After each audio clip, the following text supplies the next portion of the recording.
Hello everyone, आज हम देखने वाले हैं कक्षा 12वीं की फिजिक्स को। तो इसमें आज हम अध्याय 1 जिसका नाम है विद्युत आवेश और क्षेत्र, इसको हल करने वाले हैं। तो इसमें आज हम पढ़ेंगे कूलाम का व्युत्क्रम वर्ग नियम। तो आज हम देखने वाले हैं कूलाम का व्युत्क्रम वर्ग नियम को। तो क्या होता है कूलाम का व्युत्क्रम वर्ग नियम? उसके लिए सबसे पहले यहाँ पे एक प्रश्न है। प्रश्न दे रखा है, दो बिंदु आवेशों के बीच लगने वाले बल के लिए कूलाम का व्युत्क्रम वर्ग नियम लिखिए एवं इसके आधार पर एकांक आवेश को परिभाषित कीजिए।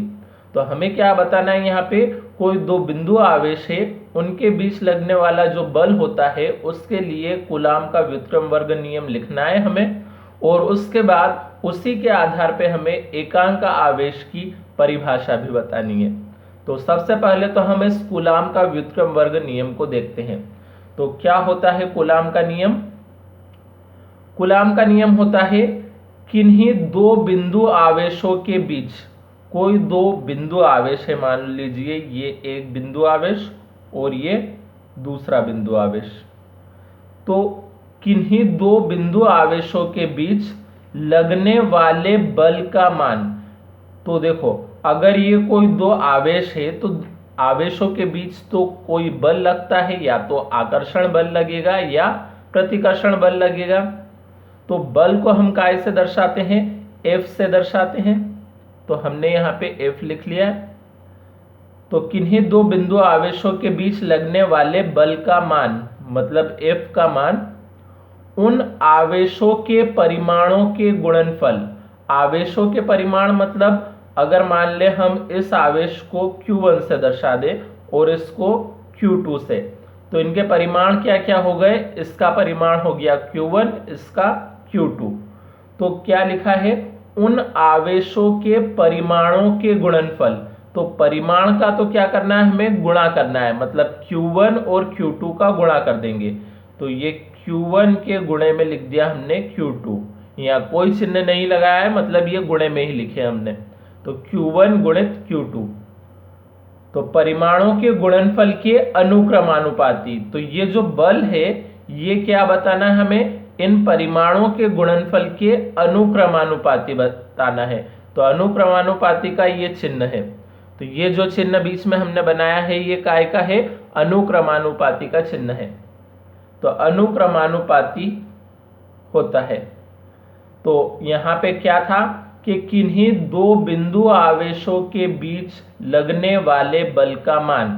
ये कोई दो बिंदु आवेश थे, इनके बीच लगने वाले बल का मान। तो बल को हमने कैसे दर्शाया? F से।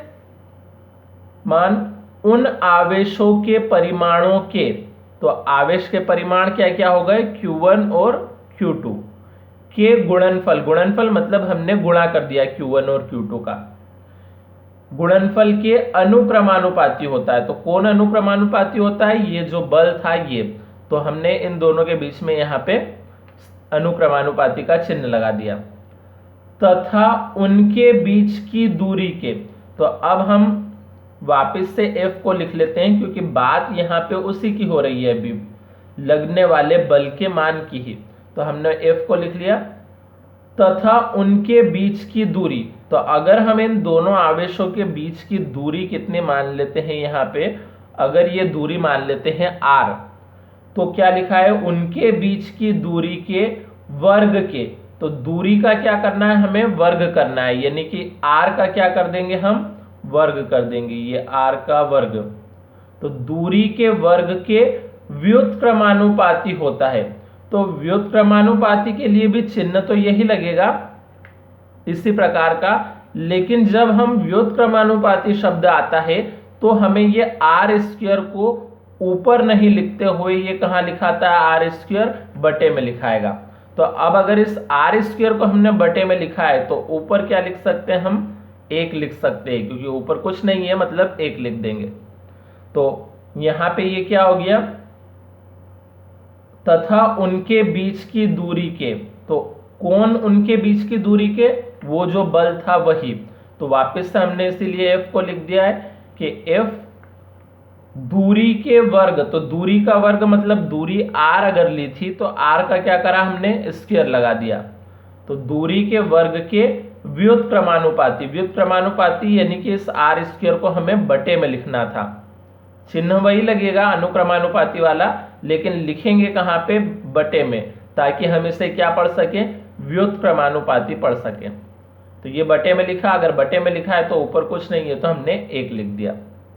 तो एक बार फिर से इसको समझ लीजिए आप, यहाँ पे किन्हीं दो बिंदु आवेशों के बीच लगने वाले बल का मान, ये कोई दो बिंदु आवेश थे, इनके बीच लगने वाले बल का मान, बल को हमने दर्शाया कैसे, F से, मान उन आवेशों के परिमाणों के, तो आवेश के परिमाण क्या क्या होगा, ये Q1 हो गया और ये Q2, तो इस आवेश का परिमाण Q1, इस आवेश का परिमाण Q2, परिमाणों के गुणनफल, तो हमने परिमाणों का क्या करा, गुणनफल करा, मतलब गुणा कर दिया Q1 और Q2 का, गुणनफल के अनुक्रमानुपाती होता है। तो अनुक्रमानुपाती मतलब ये चिन्ह जो लगाया ये अनुक्रमानुपाती का, तथा मतलब वही बल ही जो है उसी के साथ वापस बात हो रही है, तो हमने F वापस से लिख दिया है।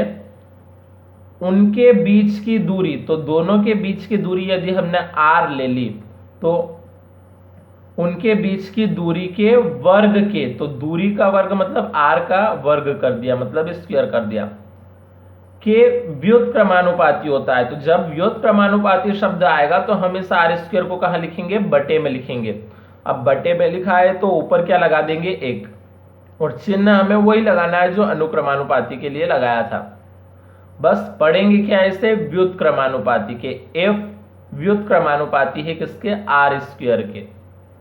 तो इस एक को पढ़ने की जरूरत नहीं है यदि हम व्युत्क्रमानुपाती शब्द पढ़ रहे हैं तो इसी के लिए हिंदी में यहाँ पे लाइन लिख देंगे। फिर हम क्या लाइन लिखनी है हमें, कि यदि Q1 और Q2 परिमाण के दो बिंदु आवेश, ये Q1 और Q2 परिमाण के दो बिंदु आवेश है, एक दूसरे से कितनी दूरी पर स्थित हो, r दूरी पर लिए हमने, तो एक दूसरे से r दूरी पर स्थित हो, तथा उनके बीच लगने वाले बल F हो, दोनों के बीच लगने वाला बल कितना लिया था हमने, F लिया था, हो तो F समानुपाती होगा Q1 Q2 के, ये यहाँ पे बताया था मैंने, F समानुपाती है Q1 Q2 के, तथा F व्युत्क्रमानुपाती है r स्क्वायर के, ये F व्युत्क्रमानुपाती है r स्क्वायर के। अब अगर हम क्या करें, इन दोनों को मिलाकर लिख दें, तो अब हमें करना क्या है, यहाँ पे ये दोनों को मिलाकर लिखेंगे हम। तो यहाँ पे मैं लिख देता हूं, दोनों को मिलाकर लिखने पर, दोनों को मिलाकर हम किस प्रकार से लिख सकते हैं, जैसे इसमें भी इस तरफ F है और इसमें भी इस तरफ F है, तो अगर दोनों को मिलाना है तो LHS तो सेम है, इसलिए हम इसे LHS को एक ही बार लिख लेंगे। फिर ये समानुपाती का चिन्ह भी एक ही बार लगा दिया। अब RHS में हमारे पास यहाँ पे Q1 Q2 है और इसमें क्या है, 1/r स्क्वायर। तो अगर हम देखा जाए तो Q1 Q2 को ऊपर लिख लेते हैं क्योंकि ये तो ऊपर ही है, और ये r स्क्वायर को हमने लिख लिया कहाँ पे, बटे में, क्योंकि ये बटे में था। और एक को हमने इसलिए नहीं लिखा है क्योंकि Q1 Q2 का अगर गुणा करा हमने एक में तो Q1 Q2 ही आएगा, इसलिए उस एक को लिखने की जरूरत ही नहीं है।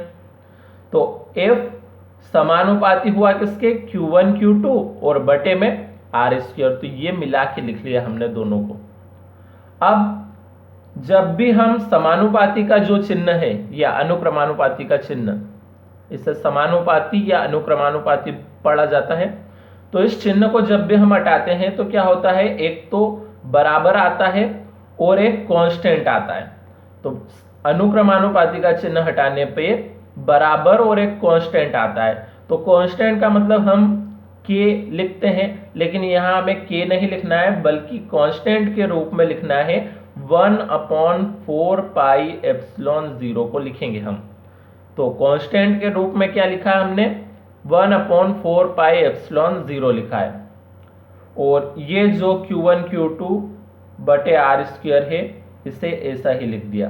तो हमने क्या करा, समानुपाती या अनुक्रमानुपाती के चिन्ह को हटाकर बराबर और कांस्टेंट लिखा है और बाकी एफ और ये Q1 Q2 बटे आर स्क्वायर ऐसा ही लिख दिया। साथ में पीछे हम लगा देंगे न्यूटन।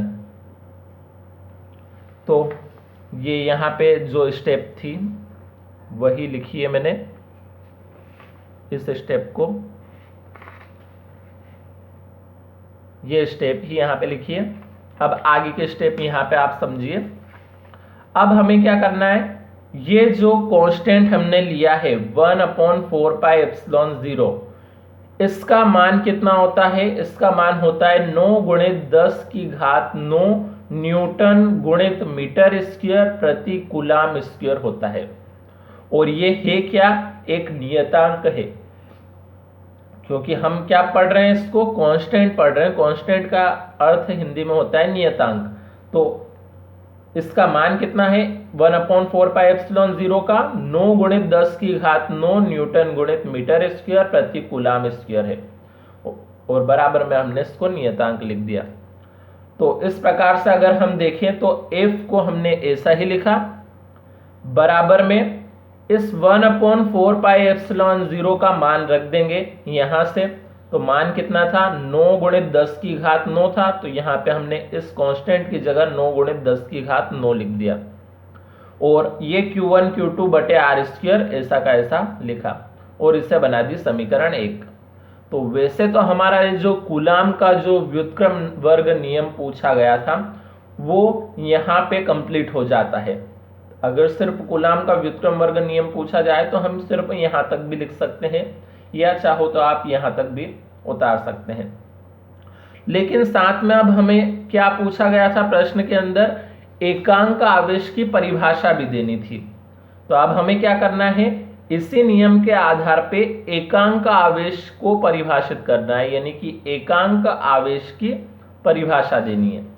तो अब हम एकांक आवेश की परिभाषा देने के लिए क्या करेंगे, उसके लिए हमें लेना है, यदि F बराबर कितना ले हम 9 × 10⁹ न्यूटन, यानी कि बल का मान कितना ले लें, यदि हम 9 × 10⁹ न्यूटन ले लें, और जो दूरी है, दूरी मतलब R का मान कितना ले लिया जाए, 1 मीटर ले लिया जाए, और जो आवेश के परिमाण थे, आवेश मतलब Q1 और Q2, ये दोनों यदि बराबर हो, बराबर होने का मतलब Q1 बराबर है Q2 के। अब बराबर है यदि, तो इन्हें हम अलग अलग तो दर्शा नहीं सकते कि एक को Q1 से और एक को Q2 से। तो उसके लिए हमने क्या करा, अगर ये दोनों बराबर है तो हम इसे एक जैसा ही दर्शा दें, मतलब Q1 को भी हम Q से दर्शा दें और Q2 को भी कैसे दर्शा दें, Q से दर्शा दें। तो Q1 और Q2 अगर बराबर है तो बराबर होने का मतलब दोनों को हमने कैसे दर्शा दिया, Q से। तो ये बराबर में हमने इसके Q लिख लिया हो। तो समीकरण 1 से मतलब अब इन मानों को, ये जो मान लिखे F का मान, R का मान और Q1 Q2 का मान, इनको कहां पे रखें, आप समीकरण 1 में रखेंगे। तो समीकरण 1 से अब क्या हो जाएगा, देखिए ये जो F है समीकरण 1 में, इस F की जगह तो हम कितना रख देंगे मान, 9 × 10⁹ तो ये F की जगह हमने रखा 9 × 10⁹। फिर बराबर का चिन्ह ऐसा ही लगाया। अब ये 9 × 10⁹ तो हम ऐसा ही उतार देंगे यहां से। और Q1 Q2 की जगह हमें क्या लिखना है, दोनों की ही जगह पे Q लिखना है। Q1 की जगह भी हम Q लिखेंगे और Q2 की जगह भी क्या लिखेंगे, Q लिखेंगे, क्योंकि Q1 Q2 आपस में बराबर है, और बराबर है तो हमने कैसे दर्शाया था दोनों को, Q से। तो Q1 की जगह भी Q लिखा और Q2 की जगह भी Q लिखा, और कोई चिन्ह नहीं है, मतलब हम गुणे का चिन्ह लगा सकते हैं यहाँ। और R का मान हमें कितना लेना है, R का मान लेना है 1, तो इस R की जगह हमने रखा 1 और स्क्वायर ऐसा ही लगाया। अब इस स्टेप को थोड़ा आगे यहाँ पे समझ लीजिए। अब हमें क्या करना है,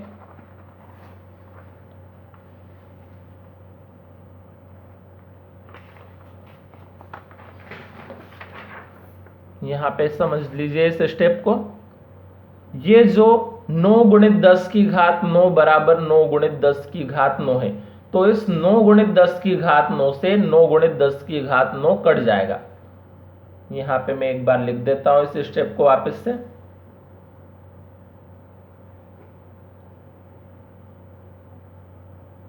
तो इस 9 गुणित 10 की घात 9 से 9 गुणित 10 की घात 9 कट गया। तो यहां पे क्या बचा है, इस तरफ 1 बचा और बराबर के पीछे क्या बचा है, q गुणित q। तो q का q में गुणा करा तो कितना हो गया, ये q का स्क्वायर और बटे में 1 का स्क्वायर है। तो 1 का स्क्वायर कितना होता है, 1 ही होता है।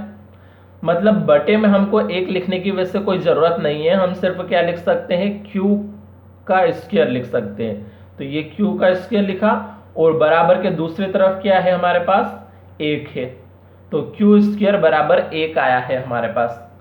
अब अगर इस तरफ से स्क्वायर हटाते हैं तो क्या लगेगा, इस तरफ एक तो प्लस माइनस लगता है और एक अंडर रूट लगता है।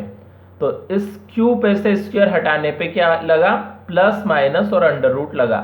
और जब इसे हम अंडर रूट से बाहर निकालेंगे तो भी कितना आता है, 1 को अंडर रूट से बाहर निकालने पर भी 1 ही आता है। तो वही स्टेप यहाँ पे लिखी हुई है, यहाँ पे शॉर्ट में लिखी है मैंने नोट्स के अंदर, बाकी आप यहाँ समझ सकते हैं इसको।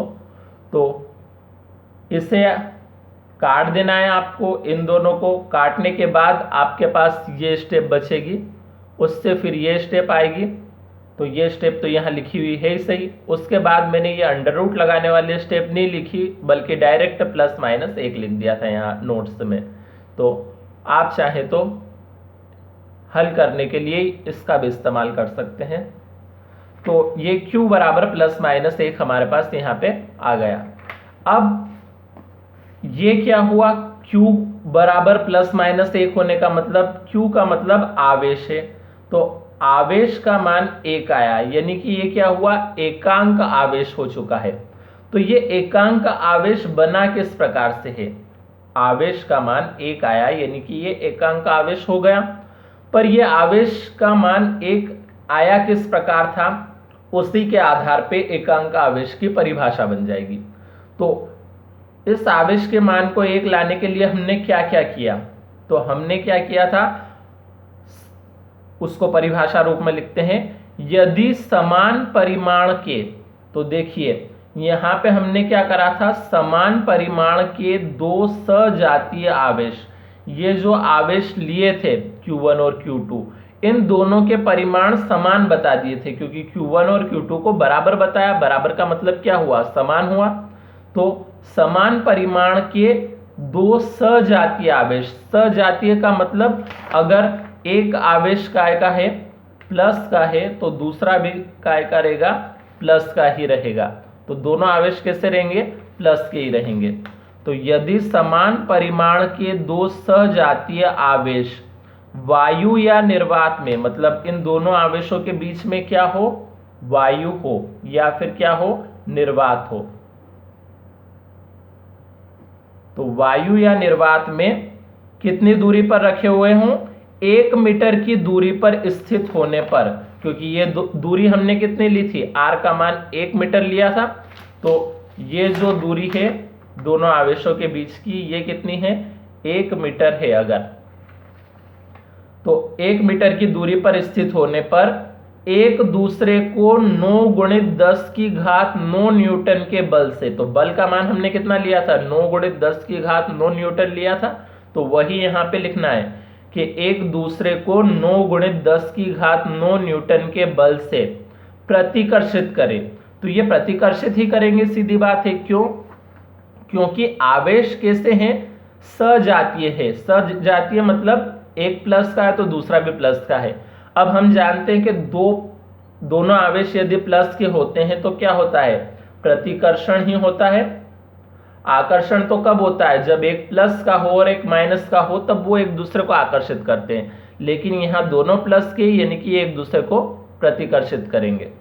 तो न्यूटन के बल से क्या कर रहे हैं, यहाँ पे प्रतिकर्षित करें तो क्या होगा, प्रत्येक आवेश एकांक आवेश कहलाता है। तो ये एकांक आवेश किस प्रकार से आया था, F का मान 9 गुणित 10 की घात 9 न्यूटन लेने पे दूरी 1 मीटर लेने पे, और जो आवेश थे वो समान परिमाण के लिए थे, सजातीय आवेश। तो इसलिए यहां पे हम क्या कर, परिभाषा में क्या लिखा था हमने, यदि समान परिमाण ये दोनों आवेश के परिमाण समान थे और आवेश थे कैसे, सजातीय थे, मतलब दोनों प्लस के थे।